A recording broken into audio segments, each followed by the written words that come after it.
नारायण हरि हरि पर्यो मुर्छामा त्यसैखेर पर्यो मुर्छामा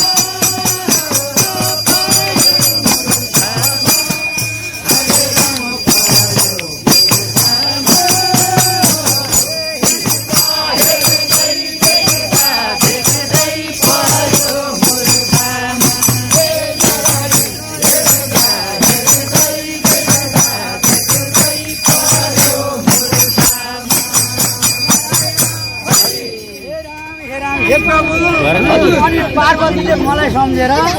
तपाईँले बोलाउँदा मरै नजानीले किन झड परेर आउनु भयो र बुढाबुढी पार्वती र हजुरको झड परेर आइबक्से हो कि कैलाशमा तपाईँ बिना पार्वती रोइरहेकी छन् जालन्धरले छल्न भनेर गयो त्यस कारणले गर्दा आज हजुरलाई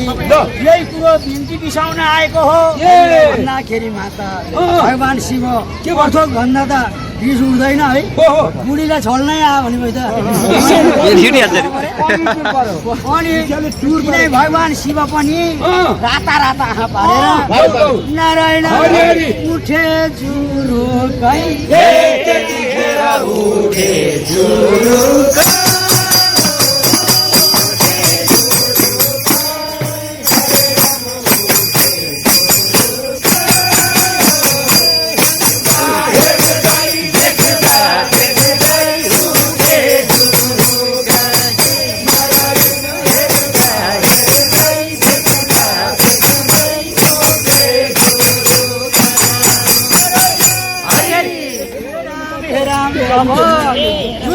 उठेर भगवान विष्णुलाई के भन्छन् भने के विष्णु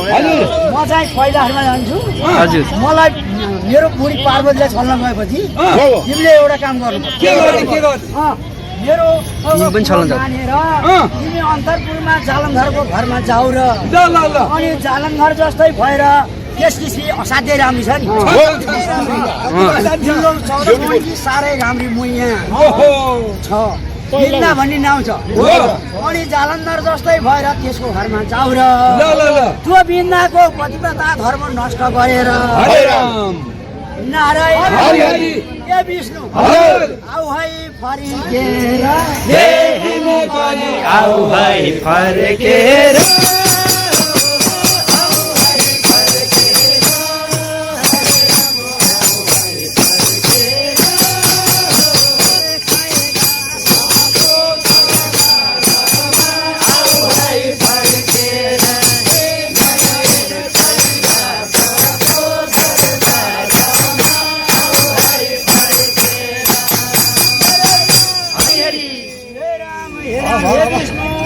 भनेर जब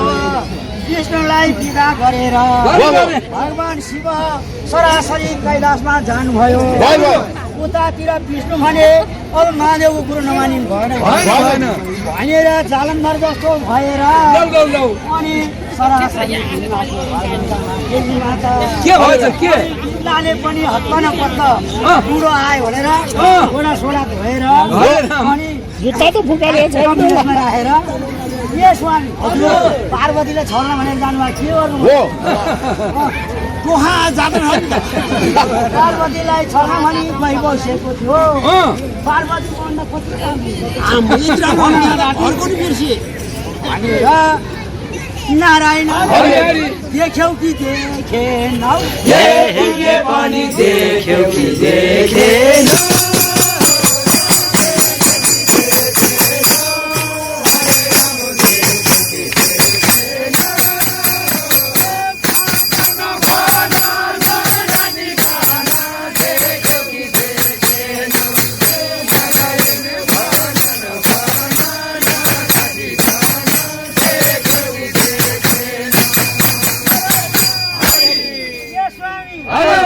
मरि हत्या गरेर त्यो राम्री भनेपछि जानुभएको थियो भनेर भन्दाखेरि त्यो भेषधारी विष्णु के भन्छन् भने के मैया पार्वतीलाई छल्न भनी गएको कैलाशमा दरबारमा ठुल्ठुला ज्यान भयो क्या यस्तै पाले परा रहेछ ठुल्ठुलो जिउ भयो कि अनि त्यो पाले परा देख्दा मेरो हौसला ठाउँ छोड्यो त्यो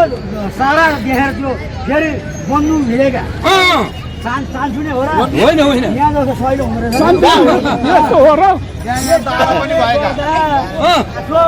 कैलाशको दरबारको ढोकामा भित्र पस्न नसकेर यो मै नारायण आको फर्केर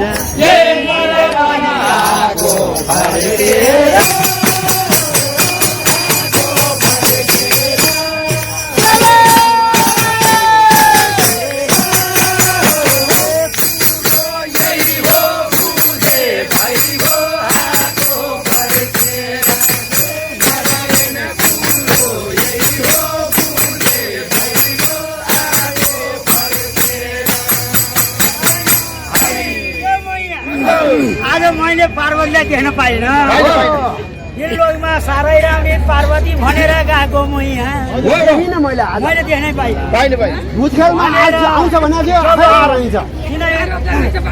विष्णु भगवानले तिमीसित कुरो गर्दा पतिव्रता धर्म भनेको सानो धर्म होइन अनि कुरा गर्दा गर्दै कोर सोल्यो कुरो किनभने म यहाँ बिन्दाले थाहा पाइहालेँ अनि हाउभाउ गरेर मेरो बुढो अनि हाउभाउ गरेर म एउटा कुरा भन्छु तिमी मान्छौ कि मान्दैनौ म एउटा कुरो भन्छु भन्दा म यहाँ तिमीले जे भने पनि मानिहाल्छु भन्दाखेरि माता किनै भगवान् विष्णु को सामुन्ने गएर बिन्दा के भन्छन् भने मान्ने हो त मान्ने भनेर भन्दाखेरि मान्छु भन्दा अनि बिन्दाले के भनिन् भने मान्ने भए नारायण बाजा बाध त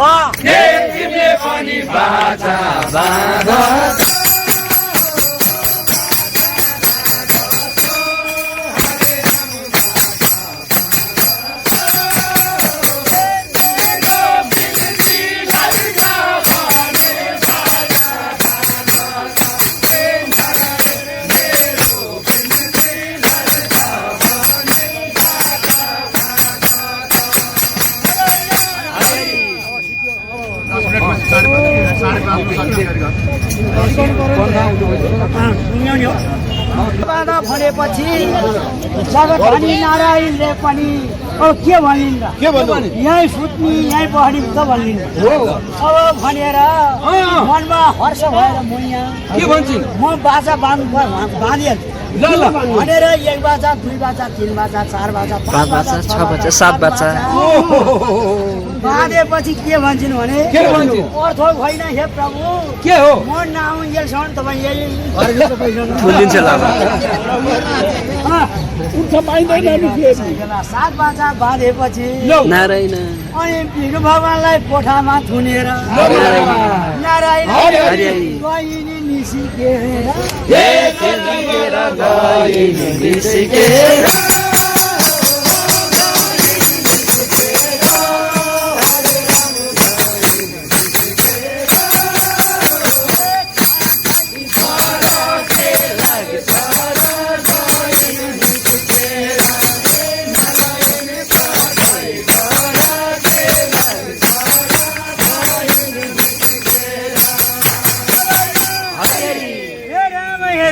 विष्णु भगवान भने दिनलाई अहिले आउली भनेर गएको भोग लाएर टाट लाउनु पर्छ केही खा होइन अर्का होरा के मिल्छ भनेर गएको टाट लाउनु हरि कठैभरि भोगले आउँदा छिन्यो अनि दिनले केही खानेकुरो ल्याउनु भन्दा भन्दै आज पनि आउँदिन भोलि पनि आउँदिन हरि कठैभरि 1 दिन 2 दिन 3 दिन 4 दिन 5 दिन बितेपछि अनि विष्णु भगवान के भन्छन् भने नारायण शिव यो नचाहिँदो कर्म गरेपछि दुःख पाइन्छ अब यस्तो आज मैले नचाहिँदो कर्म गर्छु भनेर भगवान शिवको आज्ञा मानेर आउँदा टाट लौरो भोग भए मर्नु पर्ने भयो हे दैव नारायण ए बाँचौँ कसरी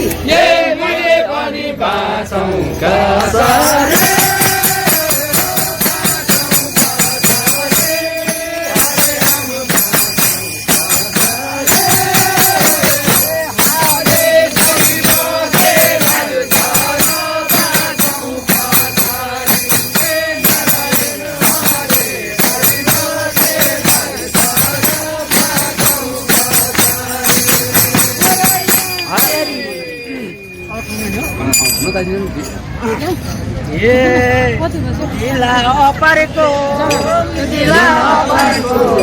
चतुर बाबु नारायणको ढिला परेको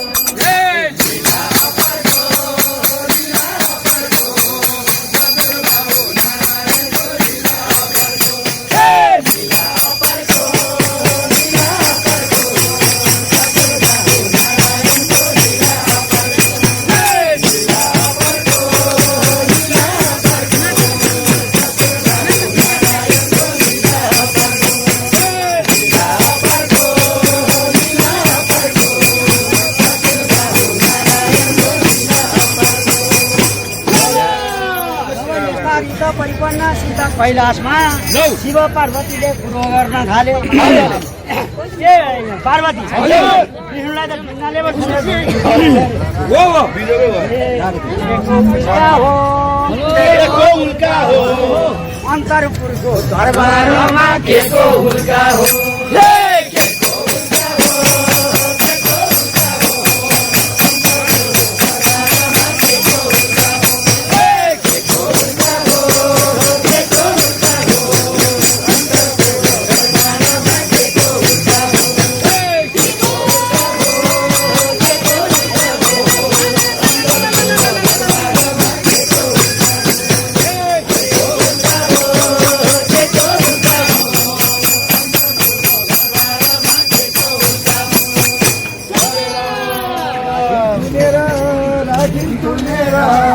विष्णुजीलाई कोठामा राखिन्छु नेरा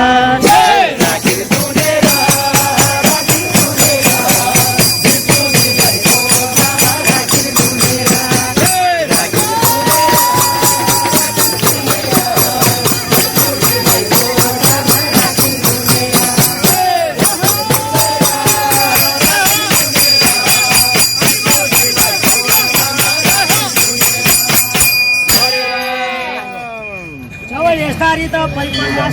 पार्वती जिन्दालाई छल्न गएको उसलाई भनेर अब के गर्ने त भनेर एउटा यस्तै दारी पालेका जोगीसहरू धारण गरेका बोलाएर के भन्छन् भगवान शिवले भने के जोगी महाराज जो विष्णुलाई खुनिरहेको यो बिन्दाको घरमा गएर भिक्षा मागेर लिएर मागेर हो उहाँलाई पठाउनु चतुर बाबु नारायण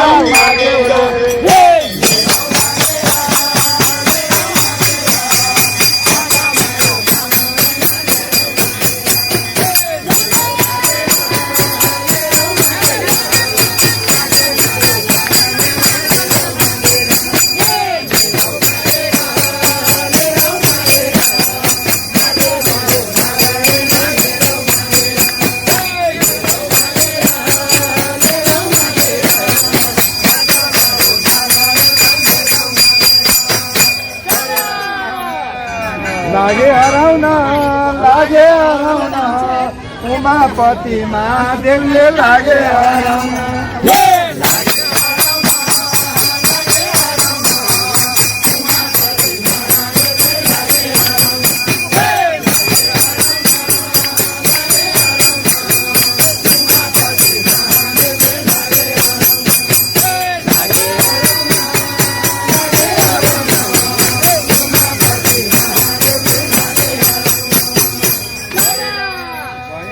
सरे गए सरासरे कति राम्रो आयो जोगी गए सरासरे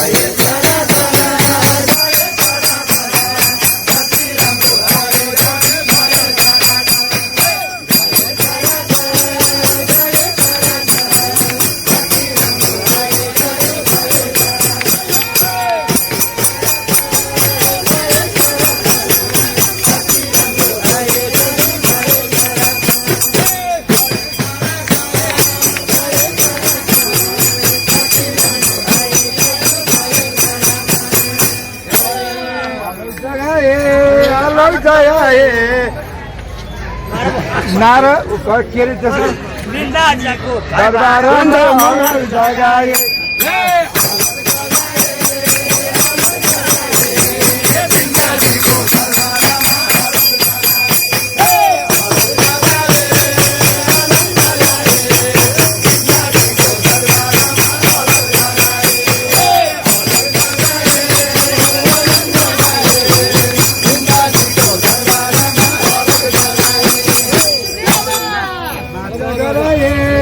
बाचा गराए यसो हेरी ल्याउँदाखेरि बाचा गराए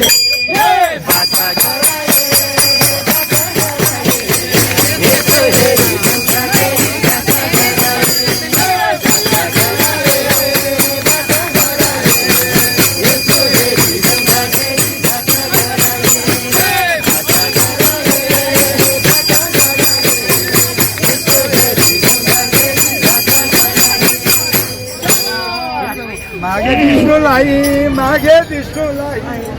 चतुर बाबु नारायणलाई मागे विष्णुलाई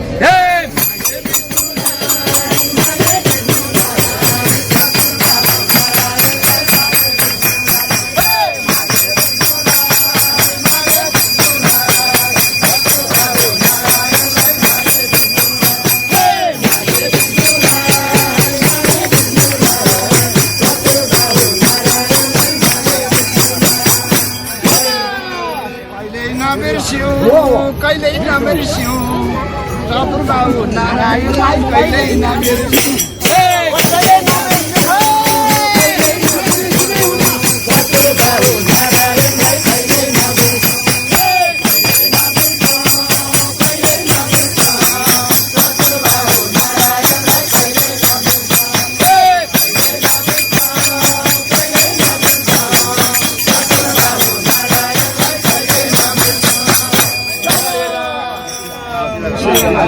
तारकेश्वर महादेव भोलि भनौला बाँकी नारायणको भोलि